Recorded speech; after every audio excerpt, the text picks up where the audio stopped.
Geoff Outerbridge, Dumalang Borai Leboma. I am the clinical director for World Spine Care and spent 2 years living in this wonderful country in Mahalape when we opened the Mahalape and Shoshone clinics. So very familiar with the country, and it's always nice to be back. What I want to do today is I want to present strategies that all healthcare workers can use, no matter what your profession. We have a mixed crowd here of medical doctors, physiotherapists, chiropractors, and I think it's really important that all of us are delivering at least the same messaging and the same information to every single patient, no matter what our background is, so that patients are getting consistent information, because part of the problem is we're not communicating the same information. Patients are gaining beliefs that are negative beliefs or destructive beliefs, and we need to start to change that around. And we all should be cognizant and comfortable with disseminating that same information to the patients. So I'm hoping that by the end of this, everybody understands at least the messaging that we can provide to patients. So the first thing is, what happens if we do nothing? What's going to happen to a patient? And sometimes doing nothing is actually better than doing the wrong thing. So if we absolutely do nothing, most patients are going to improve within 6 weeks. 2/3 are still going to report some pain at 3 months, and by 12 months the average pain levels are going to be low. And then 33% will have a recurrence within a year. So if we do nothing, some patients will get better. And this is based on low back pain and came from the last recent Lancet articles.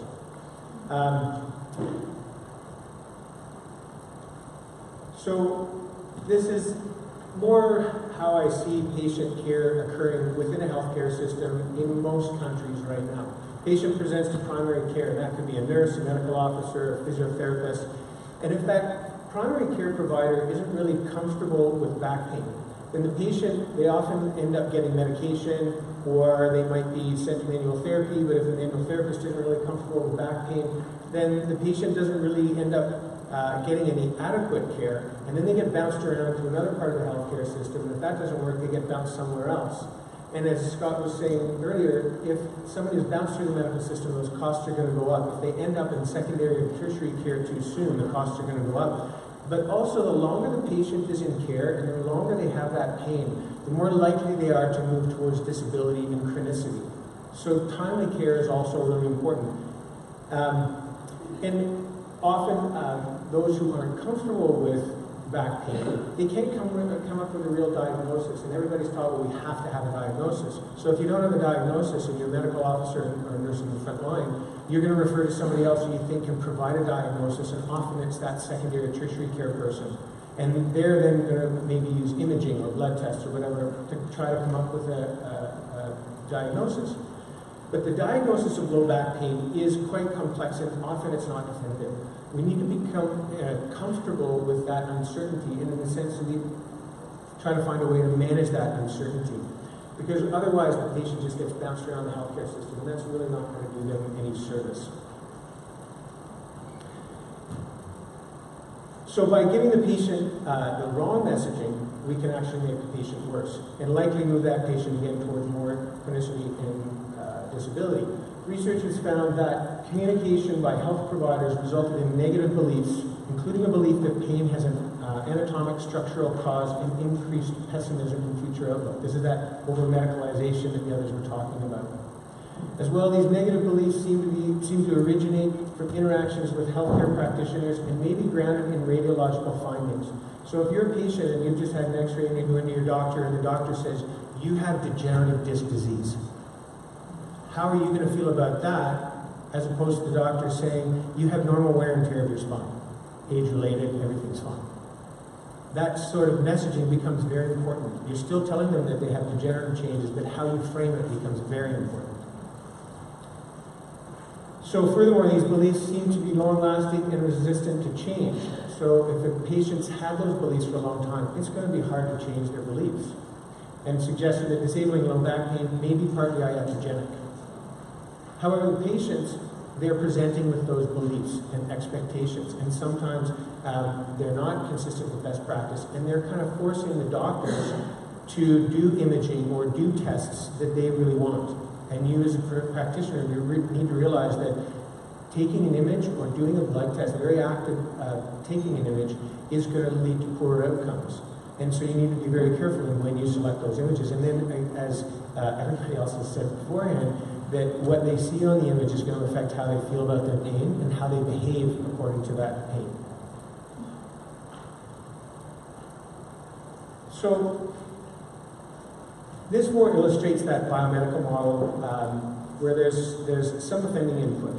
And Dr. Floken talked about this nociceptive input. And that pain may be more or less amplified through the central processing mechanisms. And this pain may or may not lead to disability, but the main focus is on the biophysical factors. I guess it's biosocial. Anyway, biophysical factors. And often medications are directed towards trying to modify this particular input. And patients at this point often feel that if they have more pain, it means there's more damage. So they come in, if they have more pain, with more catastrophic thinking about their condition. So this, again, I'm being asked by Dr. Pelosi, he got to this before me. It's a different version of a similar idea in that there's now a more comprehensive model for spine care that includes the biophysical, psychological, social factors. This one in particular is built around low back pain, but it's the same for all spinal pain.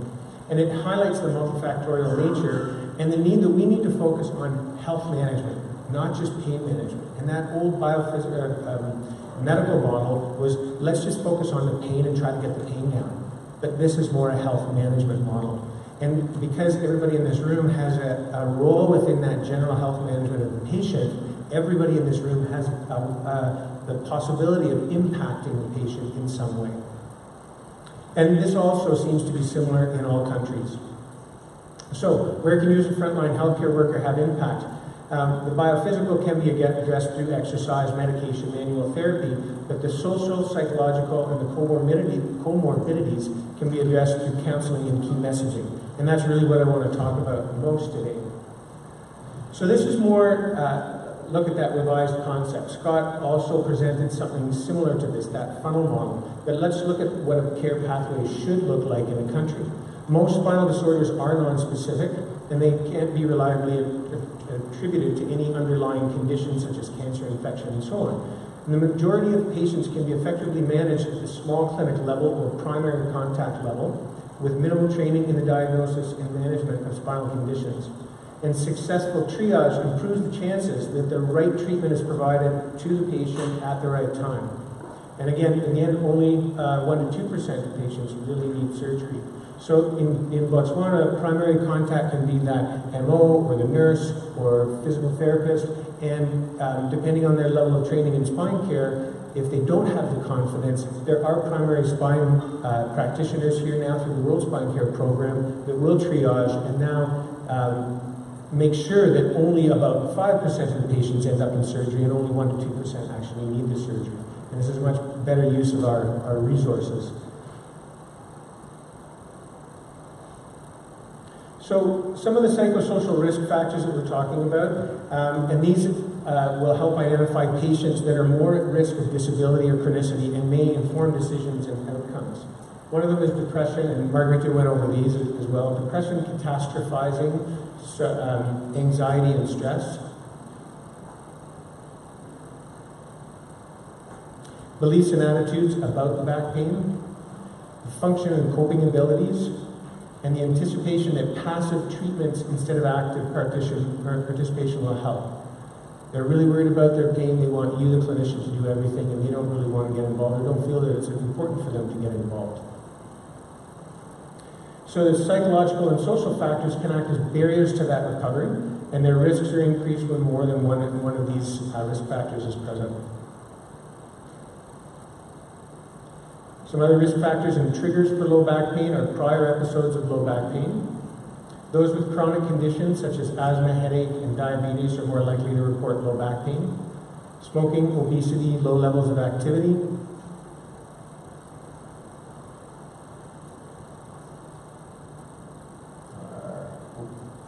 Genetic component of chronic and disabling low back pain, and awkward postures, heavy manual tasks, feeling tired, and being distracted during an activity.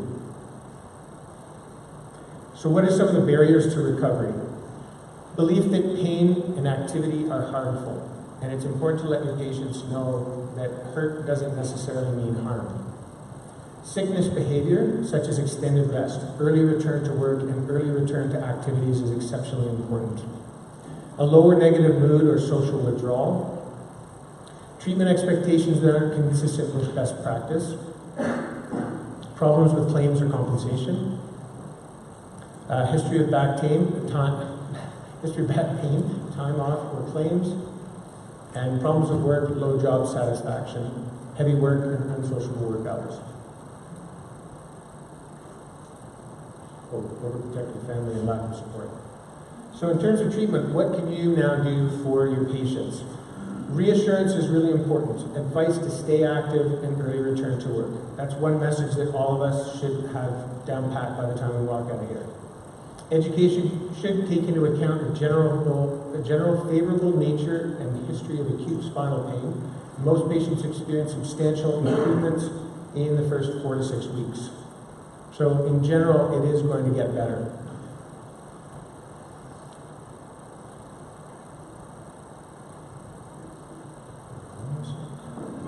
Okay, in terms of reassurance, you want to show empathy and confidence in what you're saying to them. You can't really be wishy-washy in the way you say things. You want to recognize and address their distress cues. This all goes back to you can't really do these things in 5 minutes. You need to be warm and friendly. Include reassurance with explanation of the symptoms and exclusion of serious disease if appropriate. And even if you can't identify the actual tissue or the actual cause of the pain, giving a general categorization if it's, the pain is caused by these factors and not building catastrophic phrasing around that is really important. Negotiate treatment options, and this is really important. When you start to talk to the patient about treatment, especially as we talk about exercise, is discussing with them what are you comfortable with, what will you do, what won't you do, and what will fit into your lifestyle, and what sort of social support do you have that can help you out. So having a real discussion with the patient not only gives them the options, but empowers them. Every patient should walk out of your office feeling inspired and empowered, not defeated and dependent. And inspired and empowered is the most important thing. So anything you can do within that discussion to inspire and empower is very important. Include the goals, prognosis, and treatment expectations. And you want to include their goals. Okay, it's very important for you to understand why are you coming in for this treatment and what do you want to get out of the treatment. Discuss possible obstacles and ensure that the patient understands. More key messaging. These are things you can kind of say to your patients. Low back is a common condition and it's not a disease. It's best managed by reducing pain in order to increase function. Your examination today does not demonstrate that there is any serious damage. Even though it may be very painful, recur, and in some cases become chronic. If your symptoms persist beyond 6 weeks, schedule a follow-up appointment. Now, I guess I should qualify this because you just had all kinds of presentations on red flags and serious pathology. What I'm really talking about is that class 0, 1, and 2 back pain. Those things that you've eliminated the yellow, or you've identified the yellow flags, you've ruled out the red flags, and now you're down to sort of this back pain that's more common.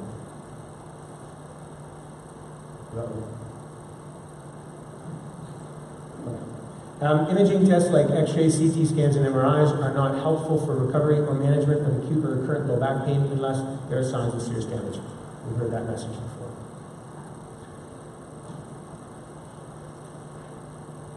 So low back pain is often recurring. Recovery can happen without needing to see a healthcare provider. You can learn how to manage low back pain when it happens and use this information to help you recover next time. So your first encounter with a patient should be that opportunity to give them all of the skills that they need to actually manage and prevent future reoccurrence of that pain. You may need pain medication to help you return to your daily activities and initiate exercise more comfortably. It is the activity, however, and not the medication that will help you recover more quickly. That's another key point. People think that if they're not taking pain meds, they're not going to get better. It is the activity that's really important. If you're feeling symptoms of sadness or anxiety, this could be related to your condition and could impact your recovery. So we've already talked about the pharmacological interventions. Really what I'm going to talk about from now on is more exercise and then the yoga, mindfulness, and mindfulness-based relaxation.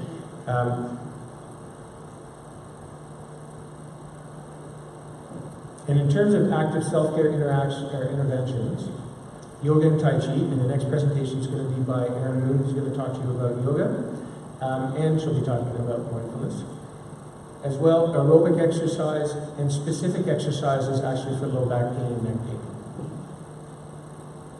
So in terms of aerobic exercise, we're talking about walking, running, swimming, cycling, and specific exercises. I'm going to go through a bit, but tomorrow we're going to do the workshop. Dr. Eberspecher and Dr. Wilkie and I will be going over actual exercises that you can prescribe to your patients, and also assessment. And the thing about walking, the reason it's really important is because if you go back to that diagram I had with all the different arrows pointing to it, you realize that we are really about health.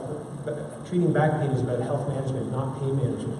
And walking is one of the best exercises for overall health. So this should be something, if patients aren't walking, I know depending on where you are in Botswana, people, that's all they do all day. But for those who aren't walking, getting people active again is really important. And if they are, and if they are doing a lot of walking, then you can start to talk about the specific exercises.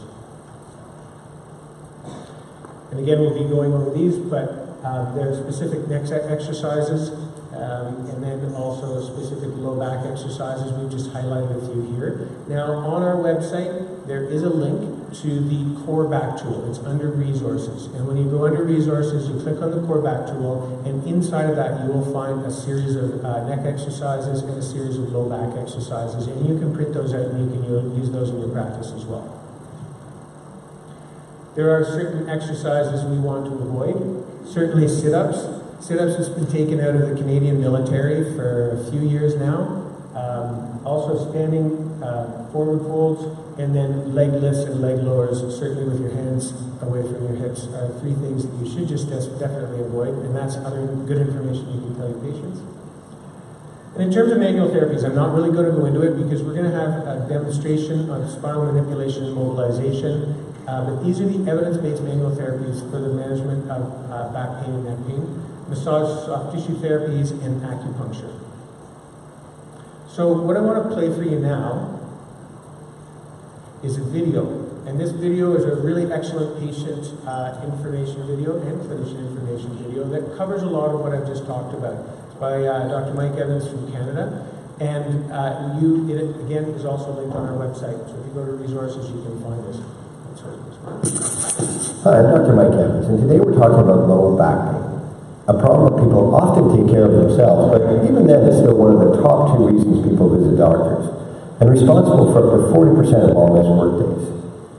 Okay, let me begin by giving you a bit of a mixed message. For most of us, back pain is actually not a quote disease. It's more part of the normal experience since we've walked on 2 legs. Spinal structures such as bones, ligaments, discs, joints, and nerves interact in marvelous ways to support us to do the million things we do with our backs. But occasionally this backfires and gives us what we call mechanical back pain. The severity of the pain, which can be extreme, does not always reflect the seriousness of the underlying problem, and the vast majority gets better by itself without medical intervention. On the other hand, we know that while it does get better, 30% of you have a recurrence in 6 months and 40% within a year. If this sounds familiar, it may be helpful to stop seeing recurrent back pain as discrete events and more as a chronic vulnerability, that you need to create what I call a back resilience plan. Maybe learn some lessons from people who manage their chronic disease as well. They build a support team and reach out early when there's a problem. They make small changes and they focus on basics like managing stress, getting quality sleep, and keeping active. So let's start with the pain itself. Let's keep it simple and talk about 2 patterns. First is what we call back dominant pain. Most commonly, this pain radiates down the back to our butt and or around the hips. Some patients just have pain in the back, and others can sometimes feel the pain all the way down the leg, but it's the back pain that is dominant. Most of these patients get relief or aggravation of pain with particular movements or positions, for example, when they arch backwards or bend forwards. Typically, this kind of back pain comes and goes, or comes in spasms as you move. In fact, back dominant pain is a good pain because there's no damage to the nerves or spinal cord, and no surgery is needed. The second pattern is leg-dominant pain, and there are two common presentations. The first typically comes from a disc problem that puts pressure on the nerves in your back and travels down the legs. This is often referred to as sciatica. When this nerve is compressed or irritated, you get pain down the leg, anywhere from below the buttock to the foot. There may be pain in the back as well, but this time the leg pain is dominant. It's a constant pain, but tends to feel better when we lie down. Sciatica often gets better by itself, but we may need to give you special advice or medications, and sometimes imaging, especially if there are thoughts of surgery. So it's a good idea to talk to your care team if you have sciatica. The second presentation is a leg pain that predictably comes only when you stand or walk or run, and is relieved when you bend forward, and especially when you sit. The pain can be anywhere in the leg, and patients describe a gradual worsening or heaviness in the legs as they walk, which causes them to stop. The medical term for this leg pain is neurogenic claudication, and it typically happens to people over 60 and is caused by a significant narrowing, or what we call stenosis, of the spinal tunnel containing the nerves. When this gets severe, it makes it hard for your nerves to keep up with your activity. Now, pain predominantly in the back, especially if it is intermittent or short-lasting, is almost always benign. But it's good to quickly review what we call red flags, signs that you may need more investigation. The first red flag is a sudden change in your normal bowel or bladder control, or numbness around the groin and rectal area, which makes us think something might be pressing on the spinal nerves there. The second red flag wonders whether infection is the source of your back pain. So, for example, if you have a sustained fever, if you're an IV drug user, if you have a weakened immune system, or at high risk for urinary or other infections. The third red flag is about your risk for fracturing your back. So if your pain started with a big fall or a car accident, or perhaps your bones are brittle because of osteoporosis. The fourth red flag is wondering whether cancer might be involved. So if you have a history of cancer, particularly in the prostate, breast, or lung, and your pain is constant, lasting weeks, even when lying down or at night, or you have other insidious symptoms such as unexplained weight loss, you need to follow this up. And finally, there's back pain that comes from diseases that cause lots of inflammation, such as ankylosing spondylitis. Now, this is rare, but when we look at people with chronic back pain, it can be seen in as many as 1 in 20. It tends to start when people are younger, say ages 15 to 35. They have night pain and lots of morning stiffness lasting over an hour, but this gets better with movement. After red flags, the next question we often get in clinic is, should I have an X-ray or a CT scan or MRI? So if you have a red flag or are considering surgery for constant leg pain, imaging may be an excellent idea. But less than 5 in 100 patients will actually have a red flag. So does having an X-ray help for the other 95? The answer is no. Professor Richard Day and his group calculated that only 1 in 2,500 back X-rays show an important finding. Okay, they say, so not too helpful, but what's the harm? Well, there's the radiation, there's wasted time and money, but it's more than that. One famous study MRI'd 98 people with healthy backs and no back pain and found disc problems in 2/3 of them. The problem with this is that it turns out your outlook or your attitude is actually very important to outcomes in low back pain. What we don't want is people saying to themselves, oh, I have back disease, so I better stop exercising. Or every time they feel a twinge, they feel they have a, quote, illness. This brings us to the next type of flags, what we call yellow flags. These 4 flags predict an increased risk that somebody who keep low back pain will become chronic. Number 1 is the belief that back pain is harmful or potentially severely disabling. Secondly is fear and avoidance of activity or movement because of back pain. When I think of these 2 risk factors, I actually think of a trial done with baggage handlers and maintenance workers at an airport who were in bad shape from back pain and had been off work for a month. Dr. Bart Stahl and his colleagues in Maastricht, a beautiful town in the Netherlands, divided these workers with severe low back pain into 2 groups. The first group received the usual care. The second group received the same, but were also slowly exposed to more and more activity and exercise, and were conditioned to understand that they could function normally despite the presence of some back pain with their activity. In other words, the investigators helped them overcome yellow flag number 1, the belief that all back pain is harmful, and that opened the door to overcome yellow flag number 2, reducing avoidance of activity.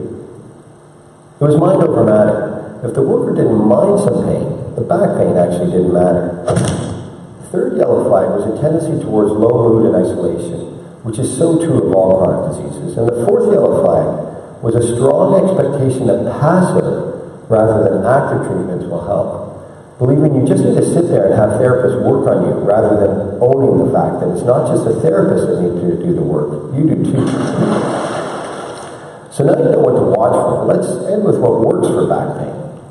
Let's start with movement. Until the late 1990s, advice to rest was a common treatment approach for low back pain. The exact nature of the rest varied, but often it meant staying in bed full time. What we know now is that this actually makes people worse.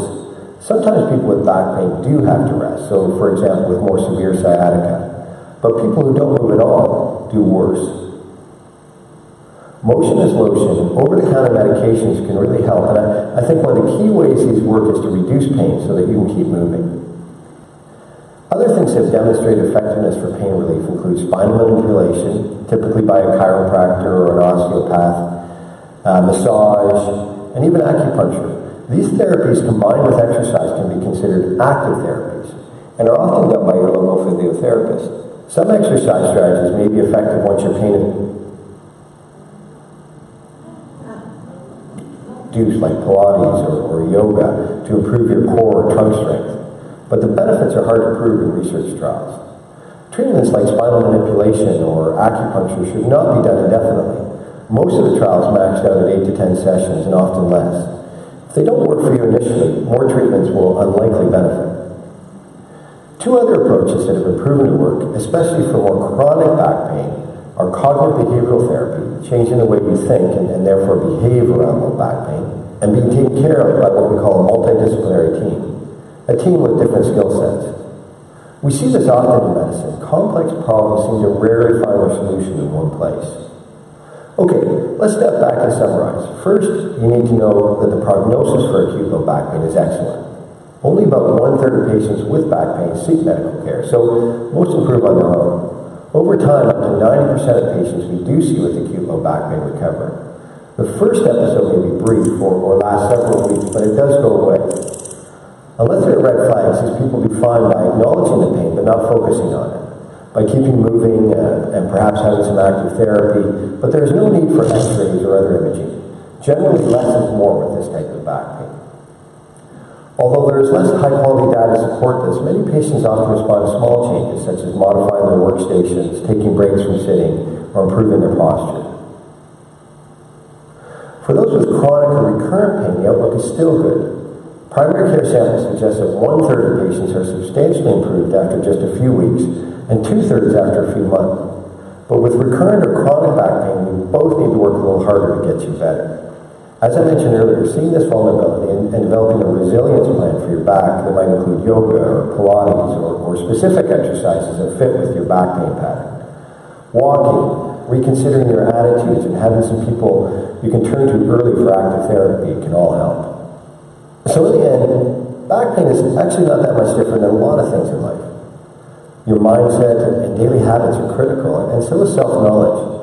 Trying a few of the treatments we've discussed, knowing what works for you, knowing red flags and when you need to seek care, and finally understanding that movement is medicine. Thanks, and take care. Okay, so that's the conference in a nutshell. You can all go now. Yeah, I would encourage you to look at that again and even a few times, just to get that messaging into your head and also share it with your patients. It's on our website. You can link to it, no problem. Thank you very much. And I guess now we've got Aaron Moon coming.